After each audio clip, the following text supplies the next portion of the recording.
here, and for Chaz Davis, he's getting his thoughts across as well on the matter. Chaz Davis there. There's been more shakes of the head from the two riders we've seen so far than anything else, but we wait and see. They're going to be lining up on the grid. Yeah, and that's what we see time and time again. Obviously enough at this stage of the season, with the top three in the championship decided, there's not a lot at play as well, and that can be a factor for some riders. But for Scott Redding and Chaz Davis, two of the most experienced riders out there, and certainly two of the riders that have tended in the past to put the interests of the many ahead of themselves, and be interesting to see what decision does get made. And obviously for Lavia, you can see making his way further down the pit lane, Kawasaki's pit box and Yamaha's pit box a little bit further along. Thankless task for him, of course. It's a bit of a no-win situation here. Yeah, and you can see there Gim Rhoda beside him as well from Probec Racing, and we'll see what decision is made. And you can see for Lavia making his way all the way along pit lane. And we will wait for news as soon as possible. Alvaro Bautista, first throw was okay, the second one not quite so good. As he's been clowning around and celebrating his birthday, just trying to get the knee sliders up to the balcony above where the spectators have been waiting patiently. I think that needs to be one of our primary thoughts, is that we've got spectators on hand waiting for racing here this afternoon, and that goes in both ways, of course. On the one hand, you don't want them to be hanging around if it ends up being a postponement, but on the other hand, of course, they've come to see racing. Just saw Alex Lowe's making his way out of the front of the pit box there. Unfortunately, he is unfit, unable to take his part in the Indonesian round for 2021. Very much part of KRT for next season as well, the 22 campaign, and a stable lineup as far as this team is concerned, with Jonathan Rea back to try and recover the world title that he's just lost earlier on today. Deep in discussions, Jonathan Rea, Perariva and Gregorio Lavia, as we've already said, making his way down the pit lane, talking to all of the main stakeholders, all of the big teams here in the Superbike World Championship. Yeah, and three of the most experienced riders on the grid as well. Of course, Jonathan Rea, Chaz Davis, a lot of experience in the Superbike class. For Scott Redding, the first rider we saw Lavia talking to, a lot of experience in the Grand Prix classes, having been racing in World Championship action all the way back in 2008. So a lot of experience being on hand there for Greg Lavia to use in forming an opinion for what the plan of attack should be.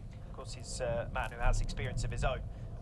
And as we see the work ongoing here, the team seems to get bigger and bigger. They're finding more and more personnel to help with the course. Yeah, they're doing what they can to clear that to standing water and see if they're able to get it moved and get us back underway. So we'll wait and see what the decision is. It does look like they've actually done a lot to be able to move a lot of that water at this stage around that section of the track. That looks like it's down and around the end of Sector 1 and into Sector 2.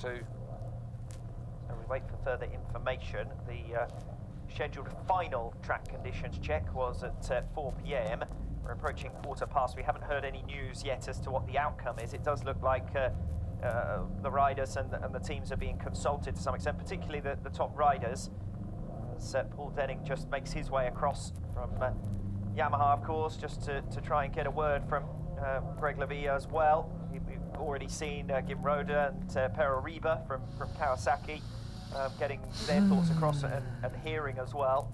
But all the while, yeah, you can see Filippo there, the team manager from GRT, Paul Denning in the white t-shirt, just after finishing his discussion there with Greg Lavia, and walking away now, and we'll wait for an update and see what the decision is.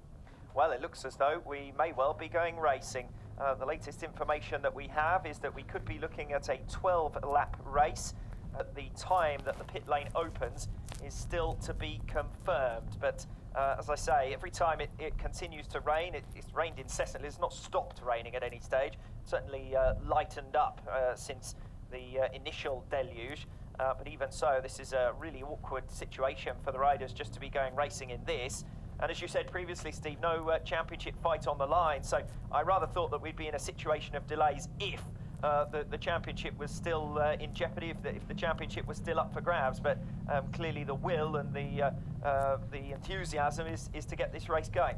Yeah, and we'll have a 12-lap race, so around about 2/3 of a normal race distance here in Indonesia, and we'll see what happens out on track. It's going to be It's going to be a very different race. This is the first time anyone's going to have been out on track in wet conditions, so you'd imagine that everyone will get 2 sighting laps to the grid, so they'll probably have the quick restart procedure, make their way to the grid, and then have another sighting lap, and then they'll be able to get themselves to a 12-lap race distance. Garrett Gerloff there in the GRT pit box looking a little bit pensive, but for all the riders now, they've spent the last hour and 20 minutes just trying to keep themselves loose, keep themselves calm. They need to get themselves psyched up. Anyone who wanted to